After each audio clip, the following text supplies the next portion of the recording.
Como principal legislação da área trabalhista, ela tem um escopo bastante extenso. Define juridicamente o conceito de empregador e empregado. Orienta a emissão, a entrega e o uso da carteira de trabalho, assim como as reclamações em caso de inadequações. Também determina as jornadas de trabalho e os períodos de descanso, traz regras gerais para o salário mínimo, para as férias individuais e coletivas, define o trabalho noturno e as atividades perigosas e insalubres, né? Estabelece regramentos para os contratos individuais de trabalho e aponta especificações para alguns profissionais, como químicos, jornalistas e estivadores. Ainda prevê medidas ligadas à medicina e à segurança do trabalho. Além disso, a CLT determina regras para o aviso prévio, para as condições de estabilidade e para as greves, orienta as representações dos empregados e a organização sindical.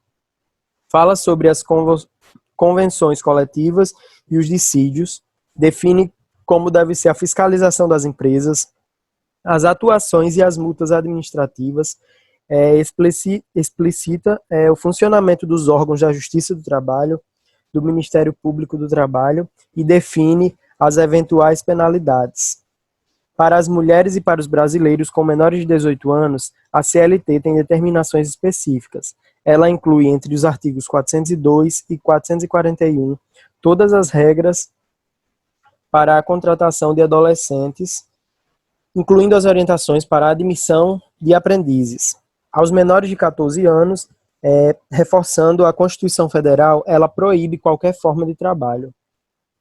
Então, os principais assuntos da CLT são carteira de trabalho, jornada de trabalho, período de descanso, né, férias, medicina do trabalho, categorias especiais de trabalhadores, contratos individuais de trabalho, organização sindical, convenções coletivas, fiscalização e justiça do trabalho e processo trabalhista.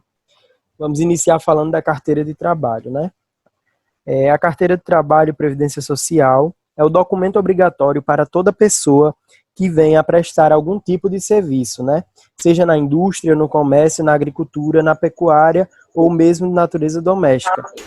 A carteira de trabalho e previdência social, nomenclatura utilizada ultimamente, foi criada pelo Decreto-Lei número 926, 10 de outubro de 1969, reconhecida por suas anotações.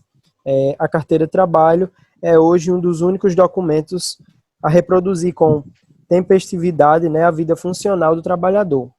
Assim garante o acesso a alguns dos principais direitos trabalhistas, como seguro-desemprego, benefícios previdenciários e o FGTS, né? FGTS vai ser até um tema das próximas aulas. Jornada de trabalho, pessoal.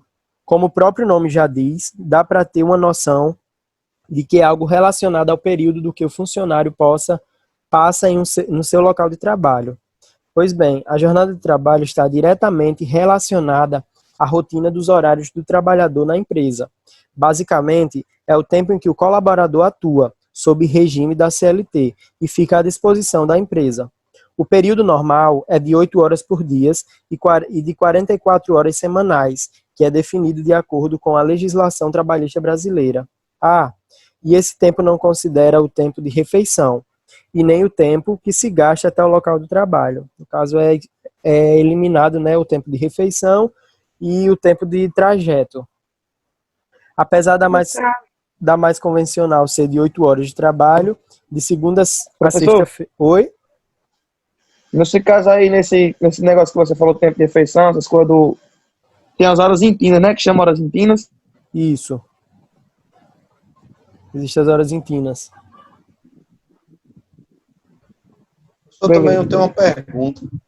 Pode falar. Quando você falou aí da questão do trabalho, da casa do colaborador para o trabalho, eu queria saber como é que ficou, se está do mesmo jeito, a questão sobre, pode ser que eu esteja me adiantando, sobre acidente de percurso, se mudou alguma coisa, ou Ou se... E pronto, esse assunto de acidente de percurso a gente falou até na disciplina anterior. Acho que o pessoal que já está mais tempo lembra, né? Que a gente falou do acidente de trajeto, que é uma responsabilidade da empresa, certo? O acidente de trajeto é uma responsabilidade da empresa, desde que você não desvie do seu local de trajeto, certo? Professor, nesse caso assim, só uma dúvida. Nesse caso, por exemplo, eu saio do trabalho, aí vou no ônibus da empresa. Certo. Aí eu chego no meu local, na minha casa, por exemplo, aí eu só porque eu tá com a farda da empresa, por exemplo, como eu trabalho na Serra do Mel, eu venho para minha casa. Uhum. Aí se eu sofrer algum tipo de acidente, só por eu estar fardado, não tem nada a ver não, né? Não, não. Só é responsabilidade da empresa no momento em que você está dentro do ônibus, no percurso. Sim, Desceu sim, do entendi. ônibus, tipo, entrou em casa, já não é mais responsabilidade da empresa, independentemente de você estar Entendi, fardado ou não.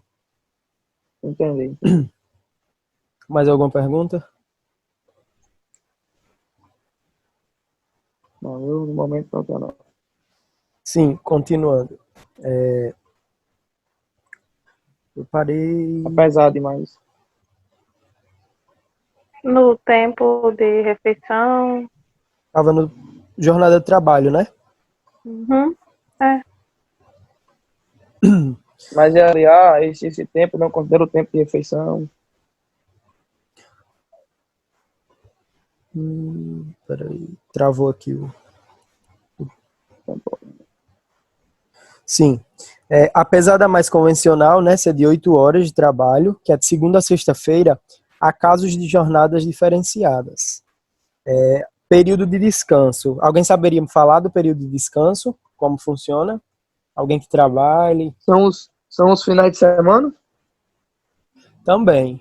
Vamos lá. O artigo 66, né, da Consolidação das Leis Trabalhistas estabelece que entre duas jornadas de trabalho deve haver um período mínimo de 11 horas consecutivas para descanso. Além disso, o artigo seguinte determina que o descanso semanal de 24 horas consecutivas é assegurado a todo o empregado. O período deve ser concedido preferencialmente aos domingos, né, salvo por motivo de convivência pública e urgência de serviço. Então, geralmente, o domingo é o dia que todo trabalhador tem que ter de descanso. No Existe caso, a também 24 horas, né? Que chama de. isso. No Caso caso, a 24 24 horas seria o dia de domingo. Isso, exatamente. Porque existe jornada de trabalho que vai de segunda a sexta e tem a jornada de trabalho que vai de segunda até sábado, né?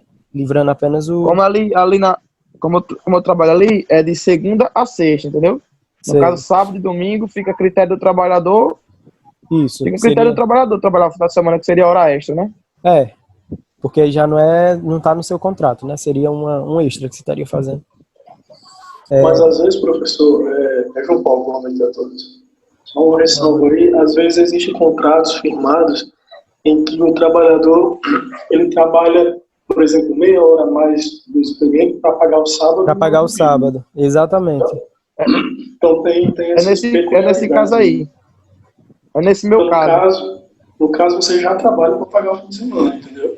No caso, Entendi, ele vai tirando um pouquinho de cada dia, né? Para poder completar a jornada do sábado. Exatamente. Vai de cada empresa, né? De cada regime. A maioria das construções civis são assim, né? Como? Não entendi. A maioria das empresas de construção civil trabalha nesse rumo aí, de trabalhar 1 hora a mais por dia Pra poder e livrar. folgar o final de semana, sábado e domingo. É sim. Exatamente. Já livra do empregador pagar a hora extra. Isso. A CLT também estabelece no artigo 71, em qualquer trabalho contínuo com duração superior a 6 horas é obrigatória a concessão de intervalo para repouso ou alimentação. A duração do intervalo pode ser de no mínimo 1 hora, exceto se previamente documentado por acordo escrito ou contrato coletivo. Não poderá exceder 2 horas. Caso a jornada seja entre 4 e 6 horas, o intervalo deve ser de 15 minutos. Vale destacar que os intervalos de descanso não serão computados na duração de jornada de trabalho. Espera aí, só saindo aqui. E atenção, empregador. Quando o intervalo para repouso e alimentação não é concedido, a empresa é obrigada a pagar pelo período correspondente com um acréscimo de no mínimo 50% sobre o valor da remuneração na hora normal do trabalhador. Para o profissional que desenvolve serviços como escrituração, datilografia ou cálculo a cada 90 minutos de trabalho consecutivos, então ele tem direito, né, a um repouso de 10 minutos, não deduzidos na duração normal da jornada. Ou seja, esses 10 minutos não devem fazer parte, né, da jornada de trabalho, inclusa. Férias. Férias, né, como o nome já diz, é um descanso concedido ao empregado que trabalha pelo menos há um ano para o empregador. O direito é assegurado no artigo 7, né, da Constituição da República, que trata dos direitos dos trabalhadores urbanos e rurais, que diz o seguinte: o gozo de férias anuais remuneradas com pelo menos um terço a mais do que o salário normal. Então, pegando um pouquinho da história, né, vamos lá. No Brasil, o direito a férias anuais para alguns grupos de trabalhadores foi universalizado em 1943, com a edição da Consolidação das Leis do Trabalho, né, a CLT. A Constituição de 1988, além de assegurar o direito, também acresceu uma remuneração de férias de um terço do valor do salário. Segundo o ministro, né, Augusto César, em seu livro Direito do Trabalho, que é um curso e discurso, a intenção do poder constituinte era certamente a de fazer prescindível a venda de um terço de férias para que o empregado pudesse financiar seu descanso anual. Aquisição. O trabalhador adquire direito a férias após cada 12 meses, né? A cada um ano, o trabalhador tem direito a férias. Período aquisitivo de vigência do contrato de trabalho, ou seja, conta-se ano contratual e não o ano civil, né? Algumas circunstâncias interrompem essa contagem, como a do empregado que deixa o emprego e não é readmitido em 60 dias, ou que permanece em licença remunerada por mais de 30 dias. Outras hipóteses estão previstas na lei CLT, né, artigo 131 e 132. Sobre a concessão. Após o primeiro ano de trabalho, inicia-se a contagem do período de concessão de férias. A escolha do período né, depende da concordância do empregador, que pode definir as escalas de férias. A lei prevê duas exceções. Os membros de uma família que trabalharem no mesmo estabelecimento ou empresa terão direito de gozar férias no mesmo período, se assim o desejarem. E se disto não resultar prejuízo para o serviço, né, claro. A outra hipótese é de um empregado estudante menor de 18 anos que tem direito de fazer coincidir suas férias com as escolares, né, no caso fazer essa junção. Aquisição. O trabalhador adquire direitos a férias após cada 12 meses de vigência de contrato, ou seja, conta-se do ano contratual. Ixi, acho que repetiu esse slide, ó. Repetiu. Vamos lá. Ainda falando de férias, pessoal, vamos falar das faltas. As faltas ao serviço podem ter impacto no direito de férias. De acordo com o artigo 130 da CLT, o empregado terá direito a férias na seguinte proporção: 30 dias corridos, quando não houver faltado ao serviço mais de 5 vezes. 24 dias corridos, quando houver tido de 6 a 14 faltas. E 18 dias corridos, quando houver tido de 15 a 23 faltas. E 12 dias corridos, né, quando houver tido de 24 a 32 faltas. Então, quanto mais faltar, né, no emprego, menos dias concedidos de férias vocês vão ter, dias corridos. Nesse caso aí, professor, é mais fácil a situação da empresa, viu? Como? O cara faltar 32 vezes, ele vai pra rua. Vai, nesse caso aí é pedir demissão, viu? Chega nem a isso. Não é considerada falta ao serviço a licença compulsória por motivo de maternidade ou aborto, por motivo de acidente de trabalho ou de enfermidade atestada pelo INSS.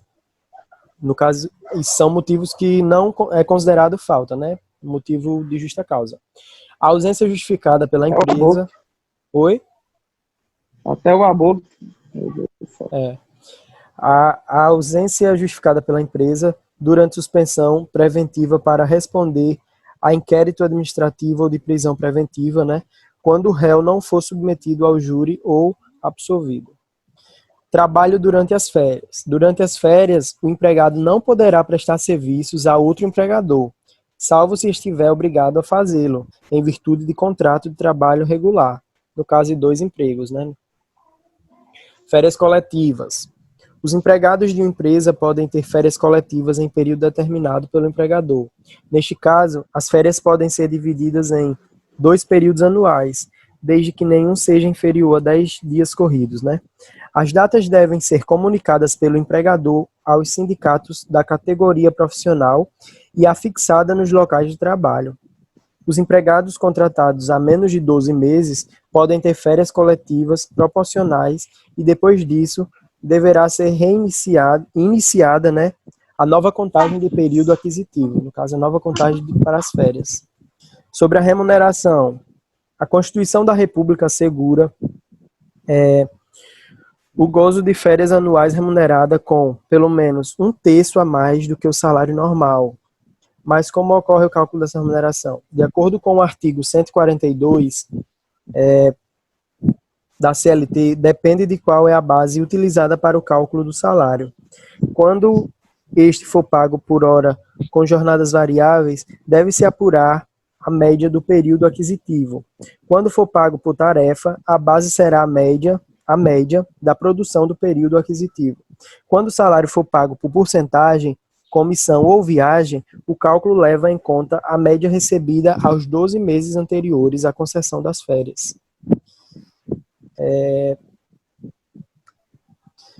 Férias pagas, mas não gozadas. O gozo de férias é considerado um direito indisponível, ou seja, o empregado não pode abrir mão dele. Assim, o empregador que remunera férias não gozadas e as converte em dinheiro para o empregado age de forma ilícita. Então, né, tem... No caso, professor, pensa aí. No caso, tem gente que vende as férias. Isso aí é errado. É ilícito, né? É ilícito, isso. Ah, tá. Empregado doméstico. A regra geral também se aplica aos empregados domésticos, né? A categoria tem direito a férias anuais remuneradas de 30 dias com abono de 1/3. A férias proporcionais quando for dispensado sem justa causa e a conversão de 1/3 de férias em abono pecuniário. E ao servidor público, no caso, o servidor público federal, né, regido pela Lei 8.112, o direito das férias conserva-se boa parte da característica da CLT. A principal diferença é a possibilidade de acumulação por no máximo 2 períodos, em caso de necessidade do serviço, né? Para servidores públicos, estaduais e municipais, deve-se observar o regime jurídico estadual ou municipal. Ou seja, vai olhar o regime... Oi? Licença aí, desculpa interromper. Nesse caso aí, por exemplo, eu sou o técnico de segurança de uma empresa, aí soube que o colaborador vendeu suas férias, eu posso intervir de alguma forma? Ou só outras... Você pode fazer uma denúncia, né? Mas aquela coisa vai acabar gerando um certo, né, desconforto no seu ambiente de trabalho. A gente sabe que nem tudo a forma correta nem sempre é adotada, né, pelas empresas. É correto, né? Quando acontecer isso é porque o próprio colaborador está de acordo. Exatamente. Aceita, né? Eu estou entendendo. Mas que é uma prática ilícita, né? A gente sabe que não é correto. Alguém já ouviu falar na medicina do trabalho? Mais ou menos. Com certeza, já. A CIPA, né? Que é uma comissão composta por trabalhadores com o objetivo de encontrar as melhores soluções de saúde e segurança, bem como evitar o aparecimento de doenças provenientes do trabalho ou mesmo acidente, né? A sua criação é obrigatória. Além disso, há um número específico de membros conforme a quantidade de funcionários e atividade econômica que está previsto na norma regulamentadora número 5, né? Participarão dela tanto representantes dos empregadores quanto dos empregados. São escolhidos por meio de eleições. Normas Nunca funciona essa CIPA, viu? Oi? Nunca funciona essa CIPA. É muito difícil. Só funciona mesmo nessas empresas muito grandes, como Petrobras, mas é muito difícil. Normas regulamentadoras de saúde e segurança do trabalho. Todas as empresas públicas ou privadas que possuem trabalhadores sob o regime da CLT devem observar as normas regulamentadoras, né, relacionadas à segurança e medicina do trabalho. E caso essas normas não sejam cumpridas, haverá a aplicação de penalidades de acordo com a legislação. Essas normas foram aprovadas em 1978 por meio da portaria número 3.214. Categorias diferenciadas de trabalhadores. A categoria profissional diferenciada, conforme preceita o artigo 511 da CLT, é aquela formada por empregados que exerçam profissões ou funções diferenciadas, né, por força de estatutos profissionais especiais ou em consequência de condições de vida singulares. Sendo assim, para estas funções ou categorias, existem regulamentações e normas específicas, ou seja, diferentes dos demais empregados da mesma empresa. Devido a estas diferenças, lhe é facultado celebrar convenções ou acordos coletivos próprios, diferentes dos previstos para a categoria preponderante da empresa, a qual é aplicada como regra geral. São as categorias diferenciadas de trabalhadores. Essa parte da CIPA, nas próximas aulas a gente vai se aprofundar mais e eu vou ensinar até a parte do dimensionamento. Tem todo o dimensionamento. É bom a gente saber, porque tem o dimensionamento, tanto os números de funcionários, vai pegar, por exemplo, um médico de segurança do trabalho, um engenheiro, 2 técnicos, entendeu? Tem todo um cálculo, a gente vai aprender mais para frente. Professor, do grau de risco da empresa e quantidade de funcionários. Oi? Você poderia dar um exemplo dessas categorias diferenciadas? Agora não entendi. Você poderia dar um exemplo quem são essas categorias diferenciadas de trabalhadores? Categorias diferenciadas de trabalhadores? Sim, você poderia dar alguns exemplos? Quais são? Sim, sim.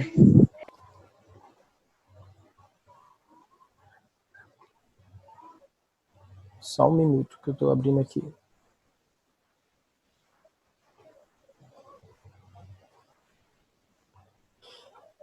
As categorias diferenciadas nada mais é do que cada profissão, entendeu? Médico, engenheiro, contador, advogado, que cada um trabalha da sua forma, tá entendendo? Que de acordo com a CLT, cada um tem a sua forma de trabalho e de contratação, por exemplo. Um exemplo, o engenheiro ele trabalha de forma por honorários. Já o médico trabalha por consulta.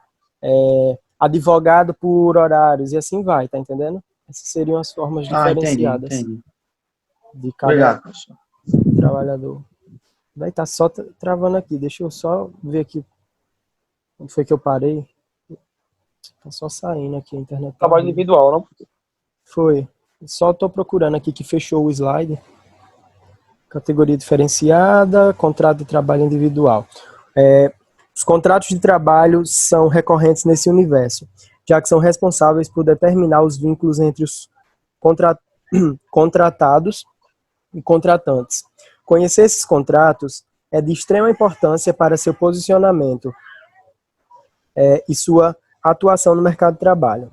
A CLT expressa no artigo 442 que contrato individual de trabalho é o acordo tácito ou expresso correspondente à relação de emprego, ou seja, o contrato de trabalho é um acordo que pode ser verbalmente baseado na confiança entre ambas as partes e sem a presença de um documento que comprove tal ação.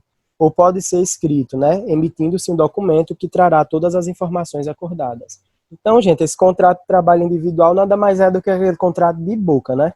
É você chegar, eu confio em você, você confia em mim, a gente vai combinar, vai ser assim, tantas horas trabalhadas, salário vai ser um salário e meio e fechou. Sem nenhum documento para legalizar nada, entendeu? Organização sindical.